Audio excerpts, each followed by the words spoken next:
All right, sorry for the late start. I had a very, very strange tech issue right before starting where I have a wireless mouse that I use to control stuff, and I kind of need it to do anything on these streams because I'm very far away from everything, and it just died.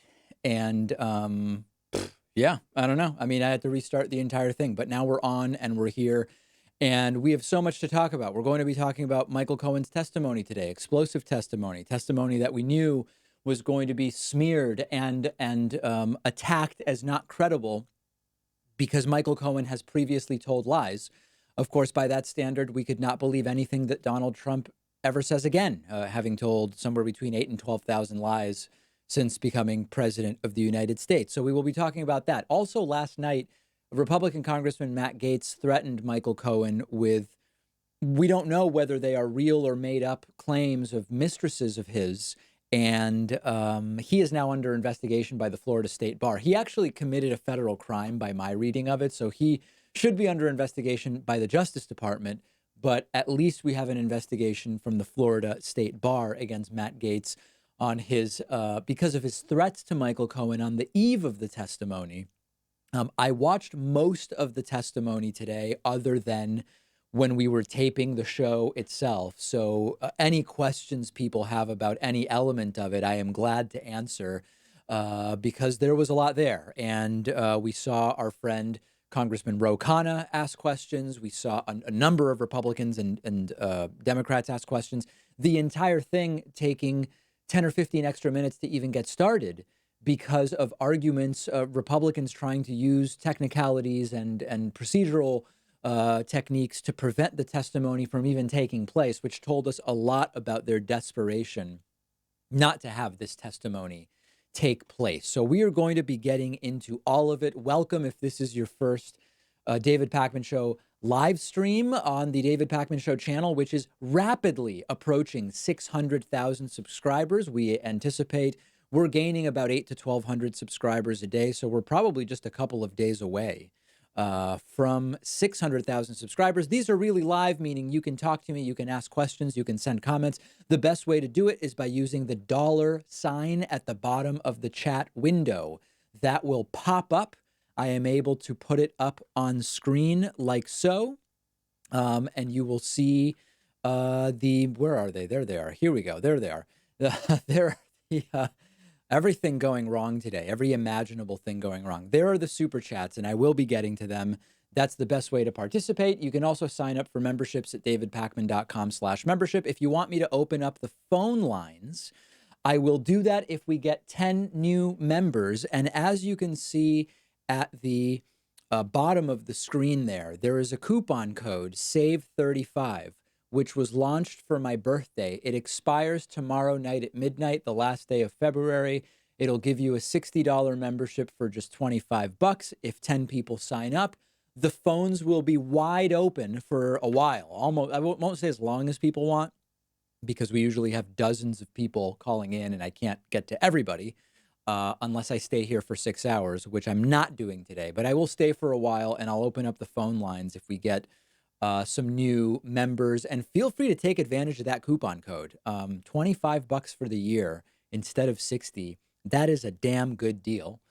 Don't troll the live chat. Please don't troll the live chat. Sometimes I have to actually ban people before the stream even starts. And become a YouTube channel member using the join button.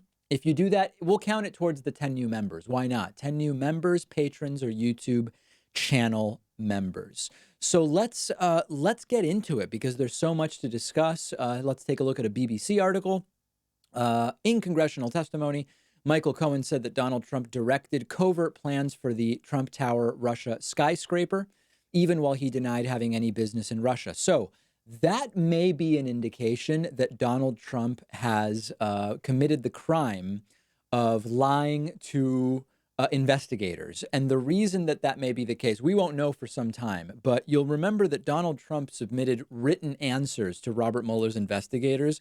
If in those written answers, Donald Trump told the lie that he has told many times, that Trump Tower Moscow was nothing, that certainly he wasn't involved, he wasn't being kept up to date. Michael Cohen's testimony under oath today directly contradicted that, saying, I was asked regularly by Donald Trump about the issue. He knew about everything that was going on. He was pushing it forward. Of course, we know there were plans. There was a builder that had been identified. That is one possible area of criminality by Trump that was exposed today. Cohen also said Trump knew about a leak of hacked Democratic emails and called him a racist con man and cheat. Yeah, in fact, the allegation from Cohen is not being fully represented in that line by the BBC.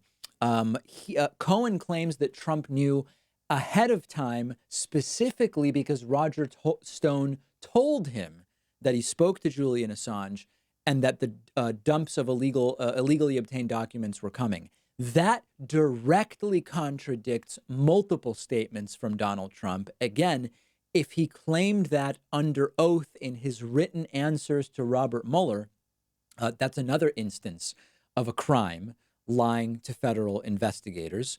Mr. Trump hit back, he's lying in order to reduce his prison time. There is no indication that that's true. There's no indication that that's even a mechanism that could take place. Donald Trump, of course, could pardon Michael Cohen. Michael Cohen said he doesn't want, nor would he accept a pardon. I can't imagine Donald Trump would offer a pardon. But importantly, there is no indication right now that Michael Cohen stands to benefit in terms of a shorter sentence as a result of saying things that Democrats or Trump's enemies would like. I mean, he just hasn't asserted how that would work, and there's no indication that it would. Cohen is set to start a 3-year prison term in May for the campaign finance violation of paying hush money to one of Mr. Trump's alleged mistresses, tax evasion, and lying to Congress. What did Cohen say about the Moscow project? Let's see if I can close this really annoying ad. I can. In his public testimony to the House of Representatives Oversight Committee, he said Mr. Trump knew of and directed plans for a Trump Tower Moscow, while stating publicly that he had no dealings in Russia. At the same time, I was actively negotiating in Russia for him, Cohen testified. He would look at me in the eye and tell me there's no business in Russia, and then go out and lie to the American people by saying the same thing. In his way, he was telling me to lie.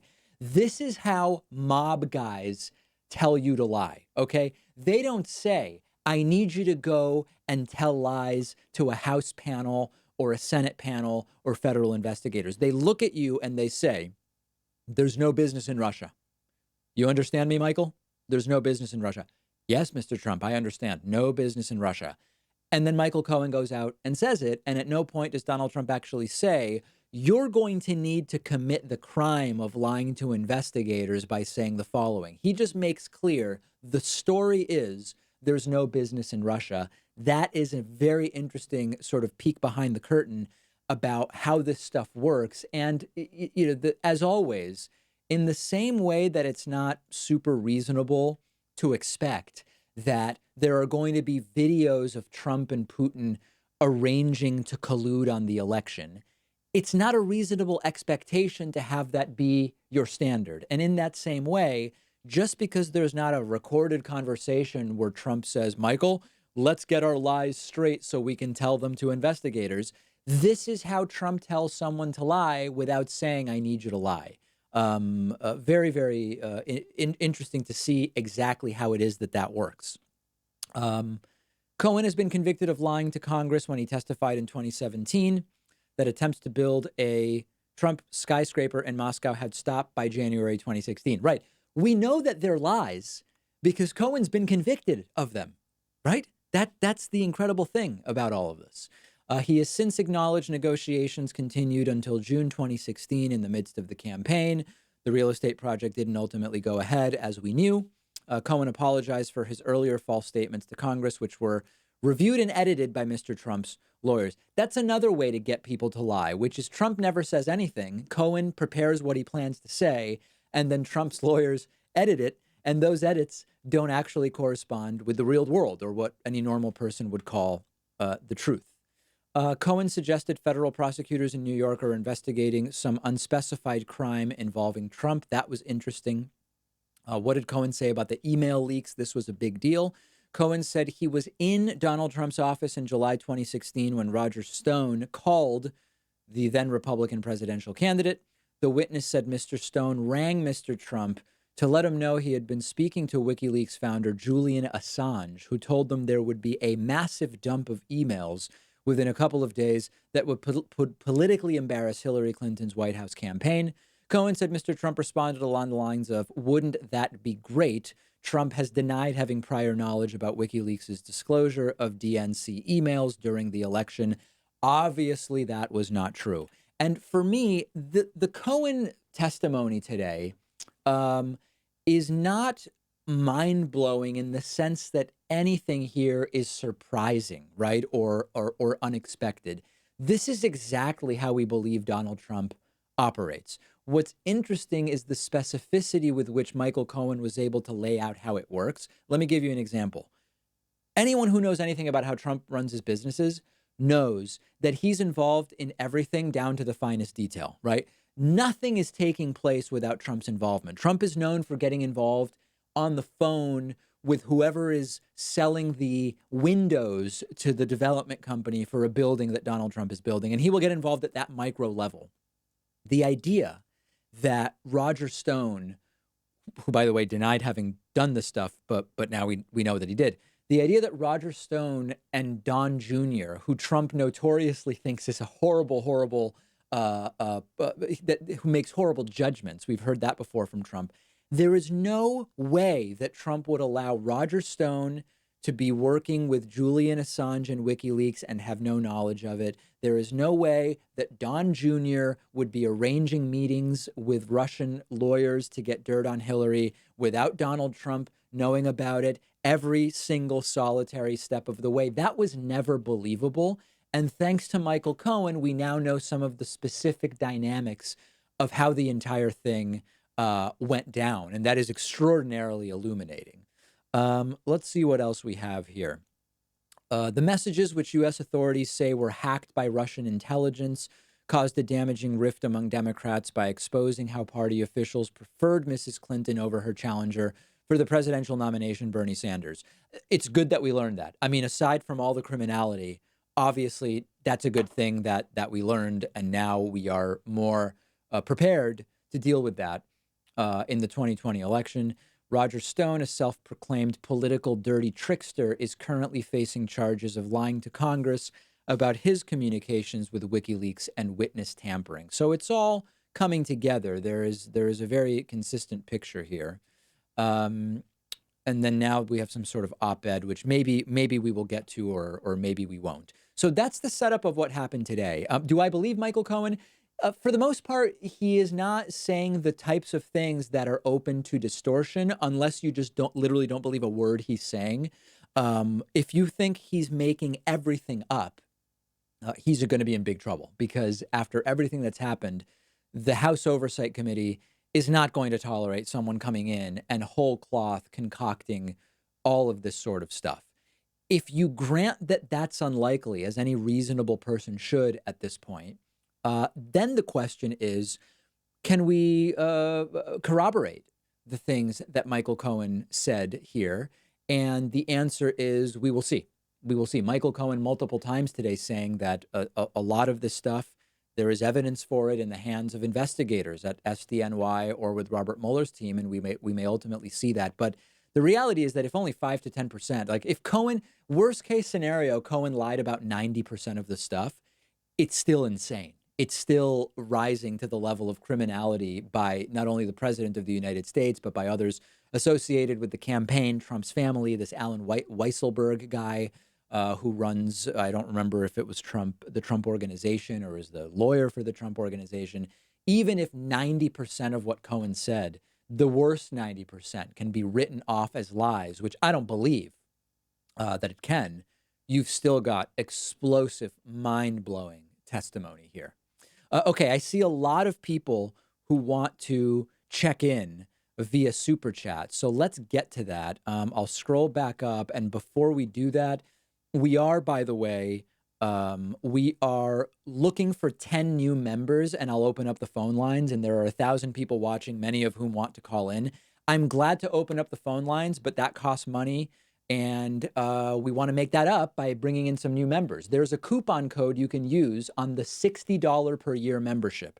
Because of my birthday earlier this month, the coupon code SAVE35 will drop a $60 membership down to only 25 bucks. Okay. You can sign up for that at davidpakman.com/membership. People who have done that include John Gwynn.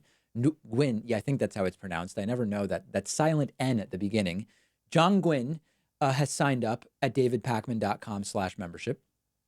Darius Givas or Jivas has signed up at davidpakman.com/membership. And Joe Rosser has signed up at davidpakman.com/membership. So that's 3 out of 10. And I will open up the phone lines when we get to 10 new members, YouTube subscribers, channel subscribers, channel members, or patrons. So let's now get to the super chats. Okay. Who is first here? Andrew Lincourt sent a $2 super chat with no question or comment. Thank you very much. I appreciate that. Matthew Long with a $4.99 super chat. Hey, David, I've heard people on the left say Bernie is in fact a socialist. My understanding was he's a social democrat at best. What do you think? Bernie's policies are those of a social democrat right now. He says he came from the school of thought of democratic socialism in the 70s, and that may well be the case. But the policies he's advocating for right now as a member of the Senate and a presidential candidate are social democracy policies, not socialist policies. Jackson with a $5 super chat, besting Matthew by a penny for the top super chat of the night. As much as I want to, do you think this, as much as I want it to, do you think this hearing will actually matter? Skeptical Trump faces consequences while he's president. Sad. I don't disagree with you, Jackson. I mean, the hearing today with Michael Cohen exposed rampant, I mean, just absolutely rampant criminality. And as I mentioned, if 10% of it is accurate, Trump's implicated.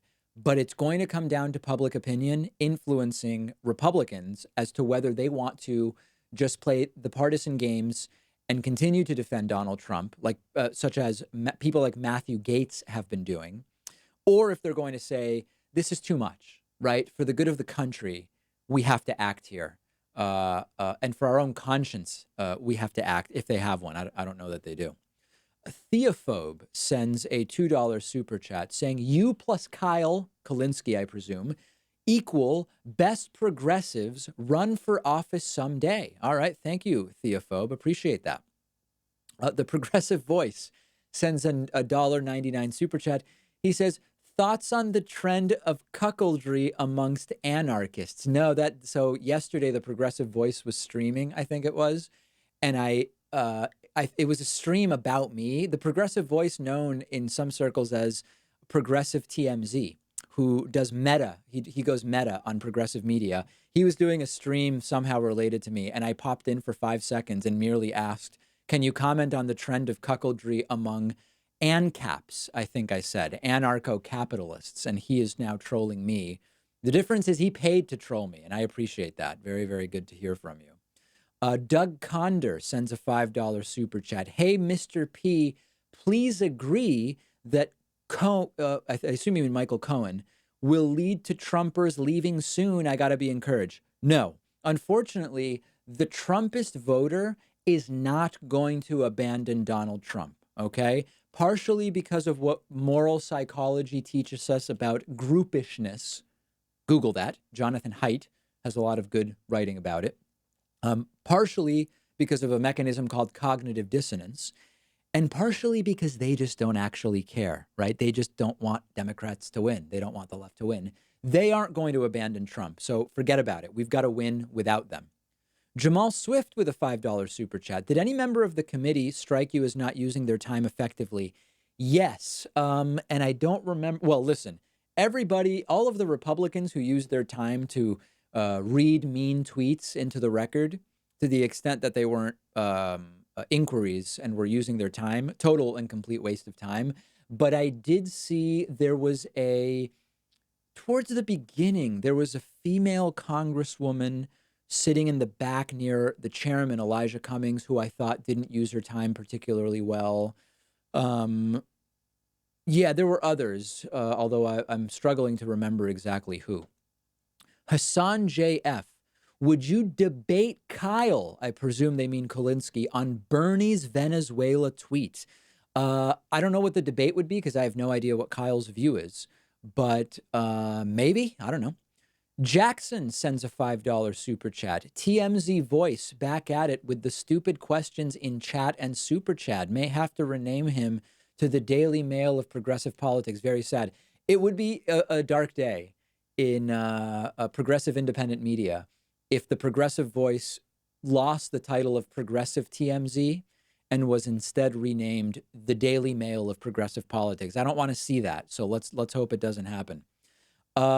Terry James, by the way, if you're wondering how to get in and get your message on screen, these are super chats using the $ at the bottom of the chat window. Terry James says, how do you respond to people who say that universal health care, welfare, etc., are forcing people to be compassionate rather than true compassion?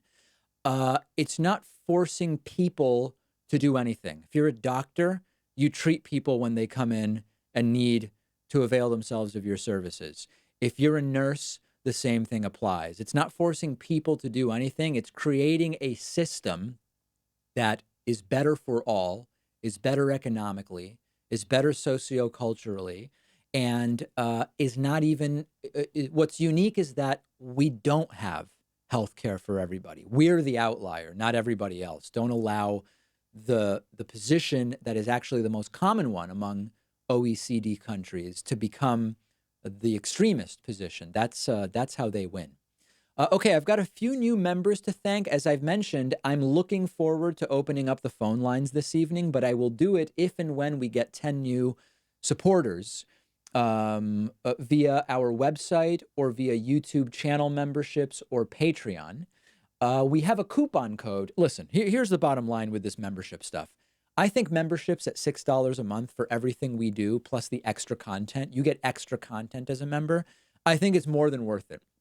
I think $60 a year is more than worth it. But if you don't think it's worth it, or you can't afford $6 a month or 60 for the year, we have a coupon code that expires tomorrow night at midnight when February ends. That coupon code is SAVE35, and it'll drop a $60 membership to just $25. Okay, read about it right at the bottom. $60 membership for $25 with the coupon code SAVE35 at joinpacman.com. That's like $2.08 a month. Okay, if you can afford $2.08 a month and you like what we do, but you're opting not to support the show, that's really sad. I'm not going to insult you, but it just makes me sad. But fortunately, we're already at 3 new members, and there's a few more I want to thank. I thanked Darius already. Did I thank Joe Rosser? I did, right? Darius and Joe. I didn't, or I did. Joe Rosser, well, I'm thanking you again. Jason Hockley is new member number 4, and Nathaniel Taylor is new member number 5. 10 is the target, and when we get there, I will be opening up the phone lines, and I am very, very excited to hear from you today. Okay, Zendicrust has sent a $5 super chat. Zendicrust says, how can the Israeli left and parties like Meretz steer Israel in the right direction since Netanyahu is getting so extreme? Also, do you like David Dole? I've only seen a couple clips by David Dole, and the 2 clips I saw, I agreed with him. I don't know, bigger picture, what his views are. But seems like a perfectly nice guy, and the 2 clips I saw were good. How can the Israeli left and Meretz steer Israel in the right direction? Okay, here listen, who am I to say what Israeli politicians should do? But if I were on the Israeli left, I would do 2 things. I would, number 1, harp on the fact that there is literally no chance for productive peace talks if Benjamin Netanyahu is the prime minister. Just period. Okay? Yes, there's also no chance if Hamas is controlling Gaza. There's no question about that. But on the Israeli side, if Benjamin Netanyahu is prime minister, there will not be productive peace talks because it's not in his interest. Point out, as I may do on the program tomorrow if I have time, that not only is Netanyahu aligned with the most extremist religious elements of the Israeli right, he's also increasingly aligned with racist elements of the Israeli right. And do not allow Netanyahu to control the discourse around Israeli security, because that's how he always ends up winning, by scaring people that he's the only one who will keep you safe. It's a very neocon thing to do that we've seen here in the US. The Israeli left has to paint a really clear picture of how a lot of the things Netanyahu has done are not actually crucial to Israel's security, and that there are much better ways of maintaining Israeli security while moving forward in terms of the Israeli-Palestinian conflict. And, but what do I know? I'm just some dude in the United States. Zendicrust says, would you debate Michael Brooks on far versus center left? I don't even know what that means. Far versus center. Like, what would the debate just about who is cooler? Or, I mean, I think debates usually have to be about something specific. Johnny Nguyen, or Win, sends a $6 super chat, the high super chat of the evening. Johnny Nguyen. It's just so hard for me to imagine that that's actually how it's pronounced. But listen, who am I to tell you how do you pronounce your last name? Johnny Nguyen. Win. But please say omelet. Yeah, that just does not sound right to me. And by the way, let me see if I can pull this up. There was a controversy. I just want to make sure I can do this. Let's see if I can find it. There was a controversy because when Donald Trump was at the omelet station, I pronounced it omelet. And people were furious, and they said, no, David, it's omelet. It's 2 syllables. What I want to point out to you is that, this might be the wrong dictionary. This dictionary doesn't have it. Wow. Most dictionaries list both pronunciations. This one does not. This is embarrassing. Here it is. Both pronunciations, omelet and omelet, are appropriate. And I learned English as a second language, and the way I pronounce it is omelet, and Merriam-Webster says that it is absolutely an appropriate pronunciation. Okay. Let's get back to the super chats. Thor18 BEM is a new YouTube channel member. That makes 6 for the evening. Zyvox is a new member. That makes 7. And Ben Fournier is a new member. That makes 8. We are 80% of the way to me opening up the phone lines. Sign up on our website. We have a coupon code right down there. Save 35. Get a year membership for $25. I would make a strong case that the show is worth $2 a month, and I hope you'll agree and sign up, because I would absolutely love to open the phone lines to you momentarily. Elias Taraches says, you could have a bigger base if you did a Spanish show. I don't know that that's the case, because if most of the audience on this channel doesn't speak Spanish. So if I start putting Spanish content on this channel, I think a lot of people wouldn't like it, and they might unsubscribe. And if I start a new channel that's a Spanish language channel, I'm starting from scratch. So I don't know. I'm unsure about the opportunity there. Patrick Erickson sends a 209 Swedish kroner super chat. I don't know how much that is, but it sounds like a lot. Might be $10. And no question or comment, but I appreciate that. Jordan Berlin says, love your work, Pack Daddy. I'm from Australia, so don't follow U.S. politics too much, but your commentary is very professional and informative. Thanks. Thank you. I appreciate it. Orphic with a $50 super chat, by and large, the biggest super chat of the evening, says, hey, David, I apologize for this. Blame it on our capitalist society. I want to give a shout out to Kim Iverson on YouTube. She provides unique commentary and is very articulate. I suggest for you and your audience to check her out. You are my favorite still. Okay, good. Good thing I'm still your favorite. And I don't know who Kim Iverson is, but if it was worth $50 to let me know that, it is worthy of me exploring and seeing what she is all about. And then Orphic follows up with a second super chat, omelette du fromage. Very, very nice. Very nice. Alex Photoman says, another Aussie fan here of David's progressive political commentary. Very good. John Harris, know any books on the psychology of politicians? I don't know about the psychology of politicians, but the psychology of politics. I'm actually reading Jonathan Haidt's it's not the rational mind, the rational brain, what's it called? Not rational. The righteous mind or the righteous brain, and it explains a lot about how politics works at a psychological level. Joe Rader says everybody should tune in to SpaceX's stream on Saturday at 1:48 a.m. Central Time, I guess, for the DM-1 mission to the International Space Station. It will be the test of a commercial launch vehicle for astronauts. Sounds fascinating. I'll probably be sleeping. Sabrina Zafar says, "Hey, David, do you feel the mainstream media is beginning to unjustly attack Bernie, similarly to how the right wing attacked Hillary in 2016? I am seeing some smearing of Bernie Sanders, but I don't think there's right now a concerted effort to smear Bernie, although I'm open to having my mind changed for sure." Okay, we have an insane number of new members that I need to thank, and we're going to open the phones. Laura Chambers, thank you. Jacob Lambers, or Lambers. It would be cool if it rhymed with Chambers, but I don't think it does. Jacob Lambers has signed up. Kirit Dinsa is a new member. Sebastian Brown, Jennifer Hunter. Someone canceled their membership, which is depressing, but that's okay. We won't count that against anybody. Beth Lowery has signed up. Tom Flanders is a new member, and I think I already thanked Nathaniel Taylor. So that does it. That means we are going to open the phone lines.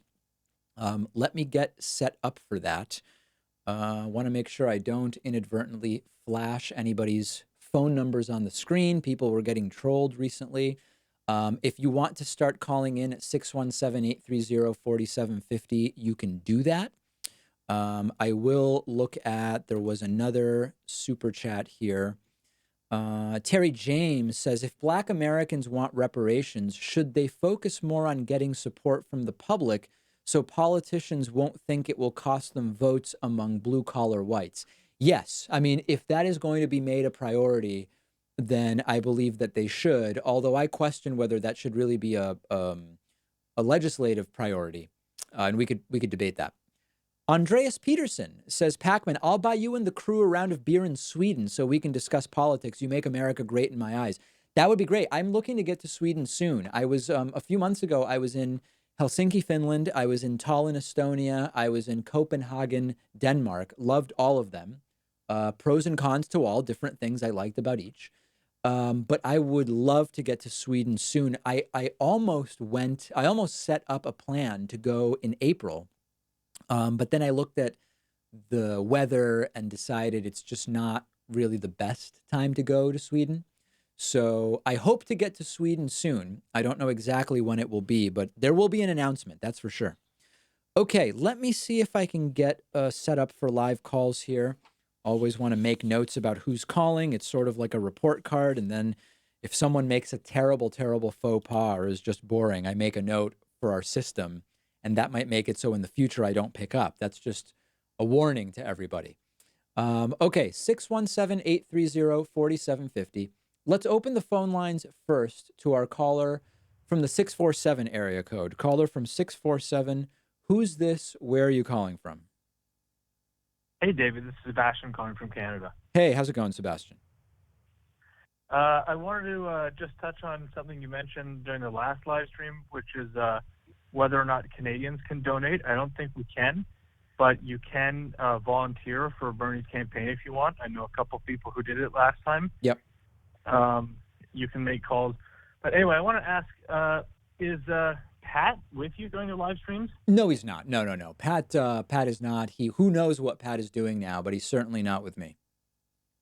Okay, well, that's good, because I wanted to ask you some questions about Pat. Without him being Those there. questions would be more, as Pat's employer, I am bound by a number of different agreements where it could be against Massachusetts labor law for me to say things about Pat that he's not saying for himself. Okay. Well, I mean, I was just afraid that if he was in the room, you might be a little more hesitant, but I'll go ahead and you go and tell me what you feel comfortable saying under the law. Sure. So has he ever met Lewis, or is he aware of Lewis?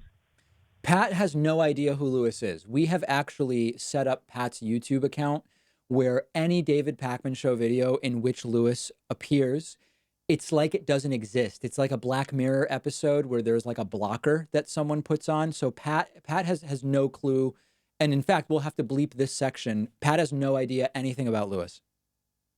Now, what do you think would happen if they met? I think it would be a real problem. I think it would be Yeah. I think it would be really tragic. Actually, I don't know that and either of them could handle it. And I have to ask you, like, so if Lewis tried to come back, would you be forced to pick one or the other, or do you think they could work together, or like, how do you think that all would work out?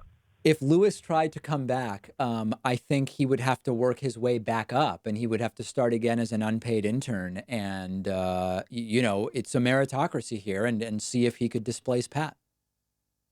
Oh, that's really terrible. Well, I'm also just kind of concerned that Pat might be making some moves to take over the show. Like, does he run the YouTube channel, for example?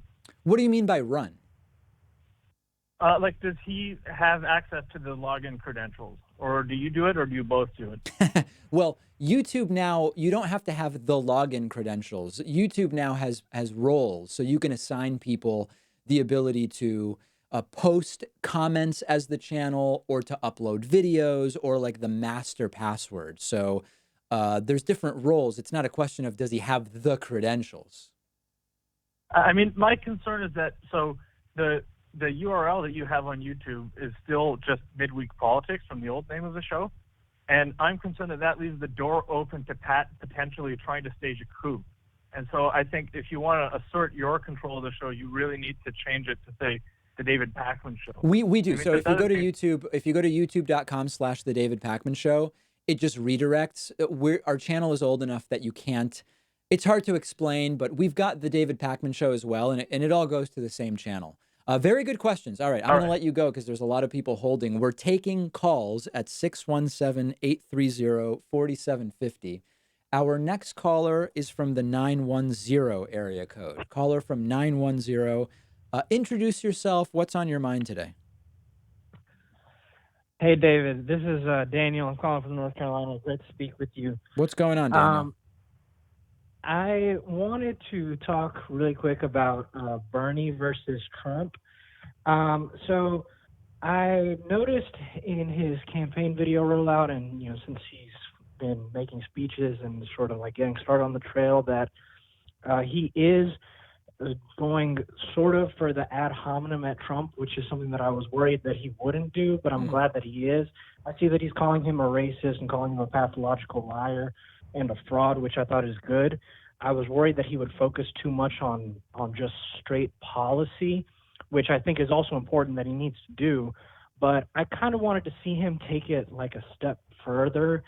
And I was wondering how you thought this would play out if he like really pushes the ad hominem against Trump and like calls him basically like a moron, like a business failure, and basically calls him stupid. I mean, because he really is just. I don't know that it totally works stupid. well. I don't know that it works well because Trump has this ability to insult other people. And remember, there's also a difference between ad hominem and just an insult. An ad hominem would be a personal attack meant to refute a particular argument, which we would consider invalid. Then there can also just be insults. Like if I just go up to someone on the street and say you're stupid, it's not an ad hominem in the sense of the way that it responds to an argument. It's just an insult. Actually, stupid is sort of an assessment of intelligence. So maybe that's not even the right example. But in any case, Right. I don't think it Yeah. would work well for Bernie. I think that Trump has the particular combination of personality and sycophantic followers where Trump doing it works one way and others trying to do it Yeah. to Trump works a different way. Yeah. My thing has been I just really was hoping, and Bernie's my favorite candidate, definitely on policies and everything. But regardless, whoever the nominee was, I was just always hoping that they wouldn't be afraid to get in the mud with Trump, because that's what I hated.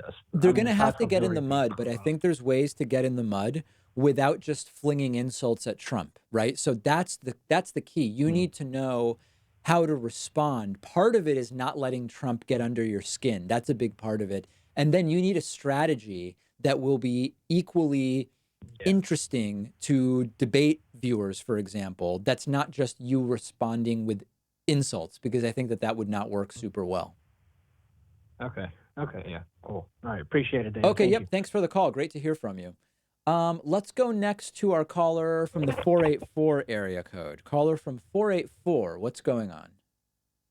Hi, this is Brendan from Pennsylvania. I love the show. Hey, Brendan. First, I wanted to ask if I wanted to ask if you think that including trade school in the umbrella of free public college would be a useful idea. And in terms of the difference between you and Kyle Kalinske, yesterday he posted a video about the tweets, Venezuela tweets, talking about how he viewed those tweets as like the humanitarian aid portion, as like Bernie trying to say he wanted to send in weapons. So I think that was like the clarification for like why there would need to be a debate there.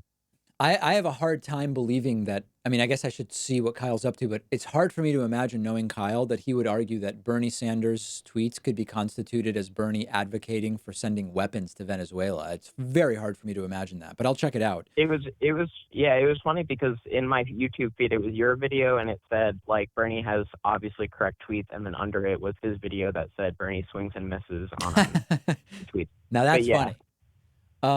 Okay, so let me get back. So can you restate the first part of your question? Yeah, so I just was curious because I'm a current college student, and I've had some thoughts about, Okay, because I struggle. Here's the thing about trade school. school. Here's the thing about trade school. Trade schools, so vocational high schools are usually public, so there's no issue there. Trade schools that one would go to after high school, there's a couple problems with making them free. One is that very often you're not getting a degree, okay? So the idea that this is going to be an association for high school, for colleges and universities, a lot of those trade schools, you don't get an academic degree, so that makes it very dubious because it's much harder to draw the line. Also, a lot of those are for-profits, and the government's not going to be funding tuition for for-profit schools. The whole idea here is that it's for state schools. So I see it as complex. Okay, and you said the distinction is between trade schools and what was. So what I said was vocational high schools. Oh, vocation. Okay. You learn a trade in many cases, but it's high school and it's already public, so the question doesn't really apply to that. And then the rest of my answer was about if you're talking about things that come after high school. Gotcha. If I could ask one more thing, it's about the Trump being kind of awfully weirdly nice about Bernie Sanders, like not nice, but like being kind of calm about his response to Bernie Sanders entering the race. I'm curious if you think that has anything to, because when I think of Donald Trump, I think he really only cares about his immediate family and his ego. So and I apply that to everything that he does when I look at his actions. So when I looked at, his response to Bernie entering the race, I think I see that as, is it Trump kind of feeling cheated that he ran against the not most popular Democratic candidate? So he kind of wishes that he did because he wants to have beaten the most popular candidate. Maybe. I've taken a couple questions now about why is Trump not going after Bernie that much, but he said crazy Bernie is now in the race. So I mean, he's doing it. I don't see that maybe he's just busy with other stuff, but he certainly hasn't shied away from doing the crazy Bernie thing. Sounds good. Okay, well, thank you for taking my call. Okay, thank you for calling. Before we get to the next caller, let me mention one super chat here. Beth says, hi, I got the $25 membership because I got my tax refund today and have $15 till payday. It's pronounced Lowry, like loud. Run for office, you have my vote. All right, well, you might not live where I would be running, Beth, so that could be a problem. Spencer Riggy is a new member. Thanks, Spencer. Adam Ramadan has signed up on our website, and Sophia Glandorf has signed up. I mentioned Laura Chambers already. Okay, let's go to our next caller. Our next caller is, let's go to the 815 area code. Caller from 815. Where are you calling from? What's your name? Hey, what's going on, David? This is Mike in Chicago. Hey, Mike. Hey, I got a question. So I see on Twitter, are you familiar with the ADOS movement, the African Descendant of Slaves?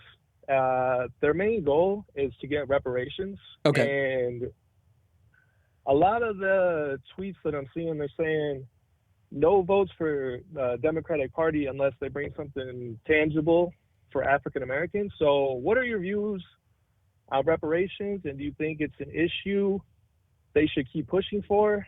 Wait, so And they're saying don't vote for any Democrat who's not for reparations for Black people?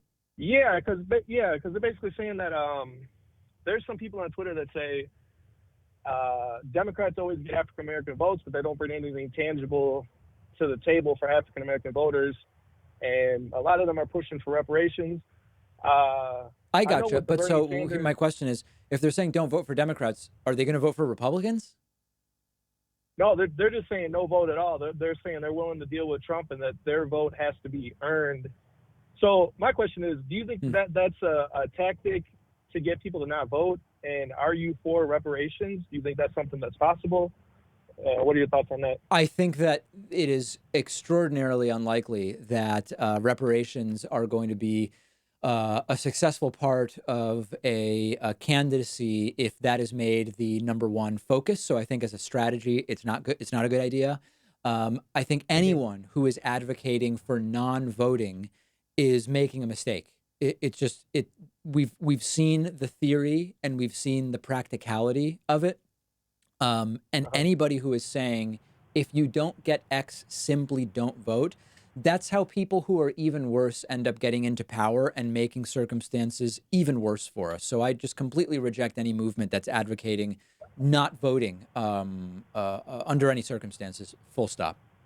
I agree with that. I'm a white guy, and I am for reparations for African Americans. And one of the points they made too is that Native Americans were given land, casinos, and that, and Black Americans kind of got the short end of the stick. So you don't think maybe not reparations in general, where just money is given, but maybe tax breaks for that demographic? Do you think that there's anything for the that can be done for that demographic or to demographic? people who are the descendants of slaves? Oh yeah, well yeah, I'm sorry, for the people that are the descendants.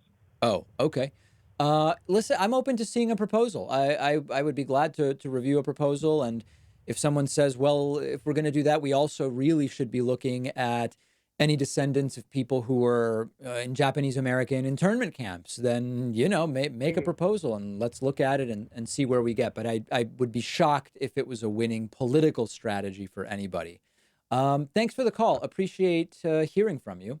Let's go next to our caller from the 631 area code. Caller from 631. Who's this? Where are you calling from? Hello. Hello, this is Patrick. I'm a New Yorker, but I moved to Montana Oh, wow. 4 What's years that ago. like? Oh, it's very white.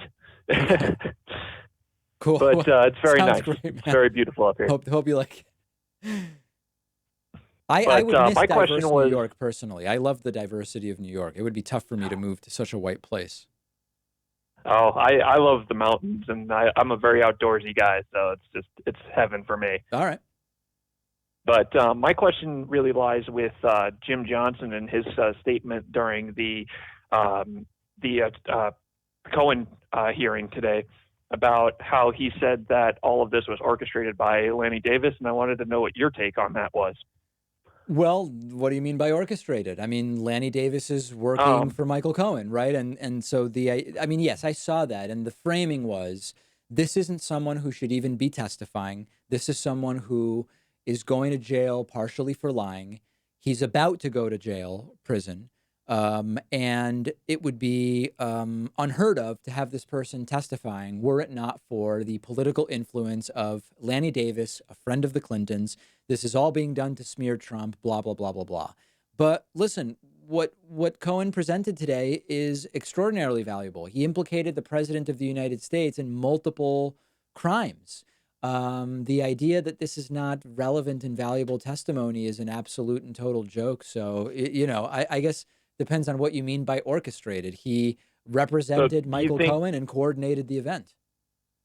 Yeah. Do you think that the Republicans are kind of grasping at straws with using Lanny Davis as their crutch to support their argument that this, whatever Cohen says, is incredible? Of course. They have been reeking of desperation this entire time. It started with spending 10 minutes trying to use a procedural motion to prevent the testimony from even happening on the basis of when Cohen's written statement was delivered to them. Then they regularly asked for mean tweets to be entered, negative statements on Twitter about Cohen to be entered into the record. Everything they did reeked of desperation. And, in the end, it may not even matter. I don't know that anybody's going to face consequences as a result of Cohen's testimony. I hope I'm wrong, but in the end, you know how these things have been going. Yeah. That was it for me. Okay. Thanks for the call. Appreciate it. Let's see. Let's go to our next caller from the 607 area code. Who's calling from 607 today? 607, I hear you breathing. Yeah, hello, sorry. Hello? Hey, who's this? Yes, this is Gabe. I'm calling from Pennsylvania. What's going on, Gabe? Nothing much. I've been talking to my friend about this, and I was wondering what your position on women in combat roles in the military was. Oh, who's your friend? His name's Jordan. Mm-hmm. Jordan Peterson? Yeah, actually. You were I'm just talking kidding. to Jordan Peterson about women in combat roles. Yeah, totally. Where was that? No, I was just kidding. Oh, you were kidding. Okay, sorry. Yeah. I am fine with women in combat roles as long as they can meet whatever the physical requirements are for completing the necessary tasks, sort of like with, being a firefighter. If the job requires being able to drag a 150-pound person on average 50 feet in under 15 seconds and a woman can do it, then she could do the job.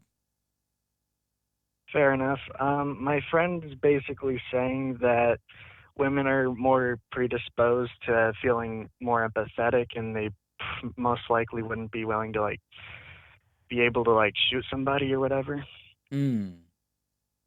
Okay. How did they come up with that idea? Is this just their feeling? I haven't pressed on too much about it. But I think that's mostly what he's feeling about it. Mm-hmm. And do you think that that's a good reason to keep women out of combat roles if they're physically able to do the jobs? No, I don't believe so. But I don't really know much about women being predisposed to that, to more feeling more empathetic or whatever. So I'm not completely married to that argument. I don't think there's much research done it or anything. Yeah. And so if I understand, the argument is women shouldn't be in combat roles in the military because of their feelings, right? Is that the idea? I suppose. Yeah.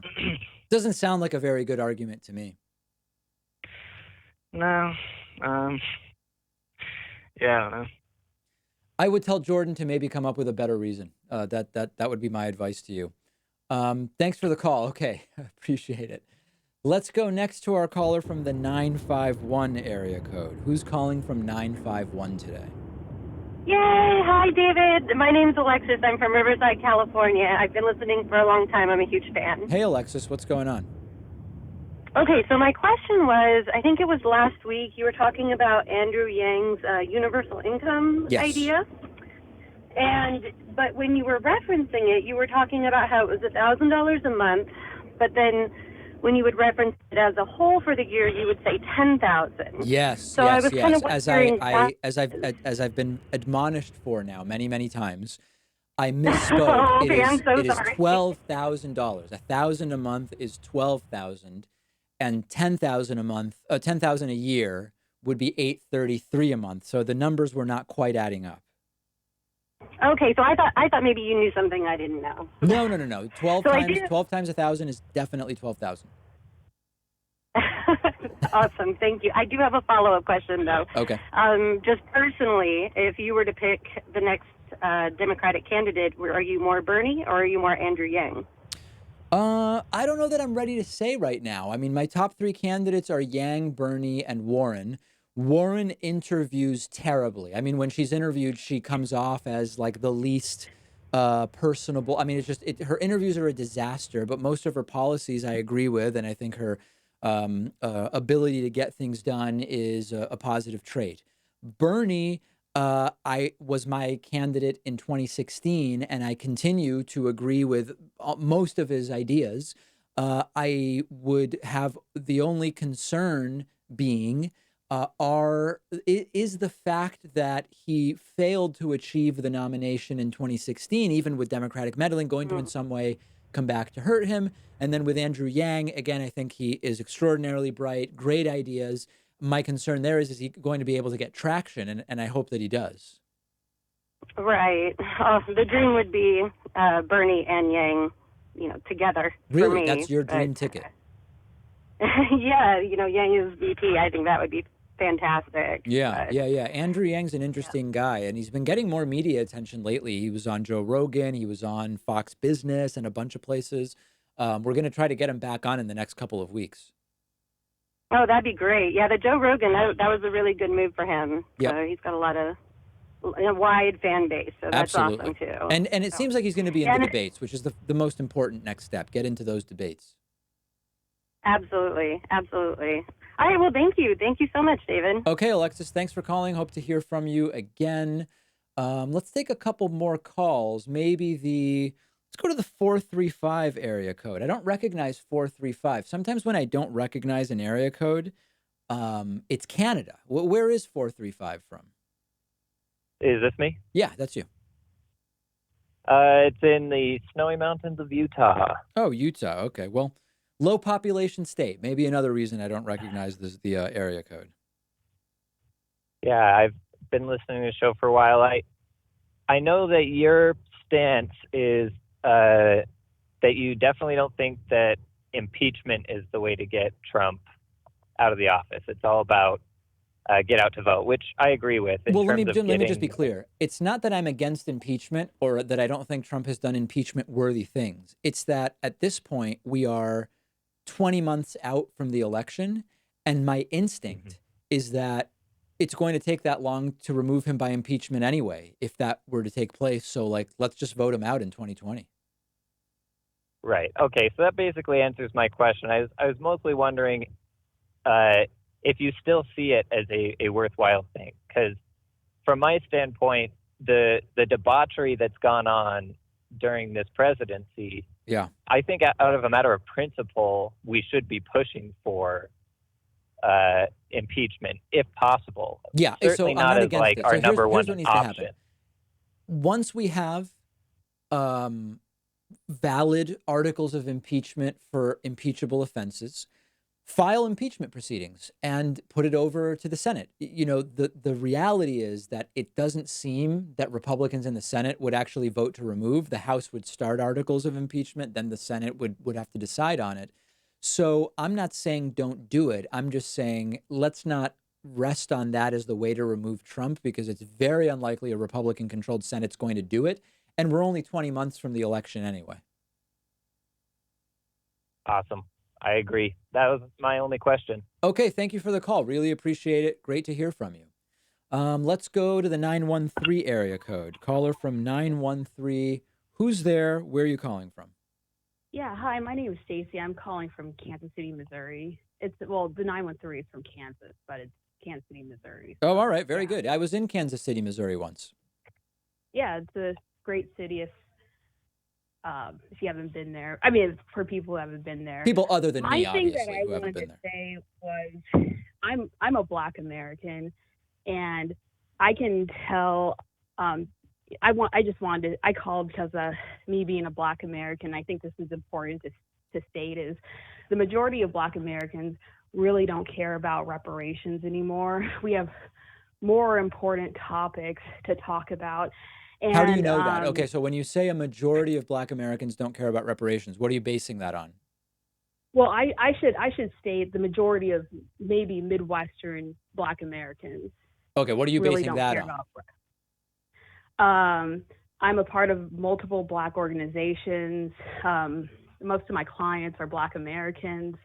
We don't talk about reparations. We're mostly more focused on reformation of the criminal code, okay. And also housing issues that are going on within the city limits, issues that directly affect our populations, because, reparations, is a long, the whole idea about reparations is already far gone from our needs and desires, because most of the people that were promised reparations, like my grandfather, for instance, they're dead.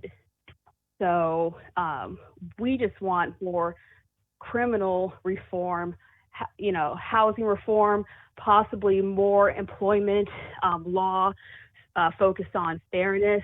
But that I wanted to state that, but that's not my question for here today. Okay. My question is, because I kind of wanted to ask you more about the whole Michael Cohen, the Michael Cohen hearing today. There was a lot of allegations centered around Trump paying Michael Cohen after he became president, and most importantly, paying him through the Trump Foundation payments, where Michael Cohen did bring evidence to show this. And even though Michael Cohen stated a lot of things that were very controversial, I personally think that's the most important issue, because that is an illegal act that President Trump did in his office. Do you think that will have more focus when it, like in this news cycle, or do you think that it's going to be overlooked by some and they're going to focus on more issues? Listen, in this primarily. news cycle, everything is overlooked by many people because there's just too much to keep up with. So I don't disagree with you, but a lot of this stuff is going to be overlooked. And I mean, just in today's hearing, there were like 8 different bombshells, which in and of themselves would be front page stories for a week if they were even alleged under Obama. And, it's like they did the 6 hours of testimony and it was crazy, and a whole bunch of stuff will never really be discussed to the degree that it should, because it's just the type of circumstance we're in. And that's what the news cycle is like right now. Okay. And one more question is like in the Midwest, the progressive movement is progressing very fast. Because a lot of I know Missouri is very conservative, but actually, if you look at our voting history, when we vote on questions, we actually have a very progressive population. Could you give some advice as a progressive voice, ways to convince primarily Trump voters, because that's usually the hardest people to convince.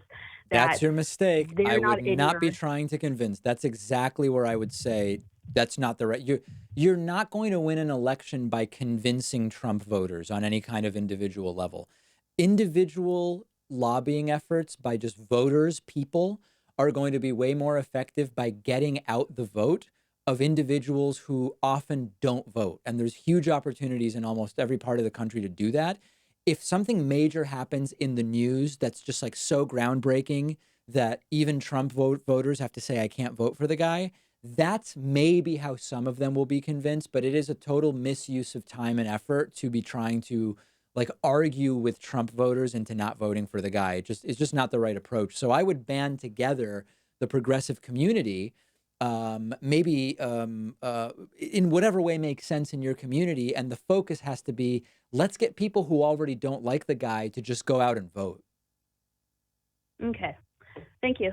Hey, one more thing before you go. When I was in Kansas City, Missouri, I was taken to Franklin's Barbecue, and I was told, like, this is the place.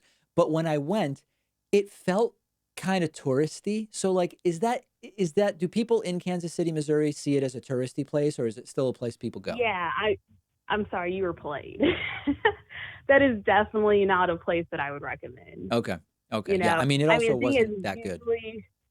Well, yeah, usually when you ask a person from Kansas City what the best barbecue places, everyone always thinks that that's a weird question, because we always like separate it out. Do you want ribs? Do you want meat, like sliced meats? What do you want? There's a rib place, there's sliced meats place. Are you a sauce person? Because if you're a sauce person, you should go to these places. But I don't know if you have a time to write this down, but if you ever come back to Kansas City, if you like ribs, LC's. No ribs. No like, ribs. I don't eat pork. So for me, it's like brisket is really what I go for. I mean, I might start an accidental argument with other Kansas City people that are listening in, But if you like sliced meats, I personally think Arthur Bryant's is the best. But some people like Oklahoma Joe's over that. But I think Arthur Bryant's, but that's President Obama's also his favorite place to go to as well. So Interesting. Arthur I would give it Bryant's. All right. there. Yeah. Well, that'll have to be the place But next time I get brisket in Kansas City. yeah, and one more thing, sauce, definitely Gates. I have to put the Gates family in there because they're also a huge powerhouse in Kansas City. So, And anyways, is the have a good sauce, is it evening. a vinegar-based sauce or what is it? All Kansas City sauces are tomato based. Oh, they are. Okay. See, I'm so So clueless. I yeah, didn't even realize that. yeah, it's the better choice. All right. Very So good. Well, listen, I appreciate the phone call. Appreciate the barbecue advice. hey, no problem. Have a good Okay. day. Take care. Great to hear from you. Okay. There's a super chat which says that there are numerous YouTube channels telling people not to vote, like The Advise Show. I don't know what that is, and I don't agree with that. Jackson also says, yes, Cohen's a liar, but he lied for Trump. It's like rejecting the testimony of a mobster against his boss because the mobster's also a criminal. Amazing. Yeah, good point, Jackson. I agree with you. That's it for me today. I've got to run, a lot of work to do. Appreciate everybody who joined me. I will do another stream before you know it, and maybe I'll open up the phone lines then as well.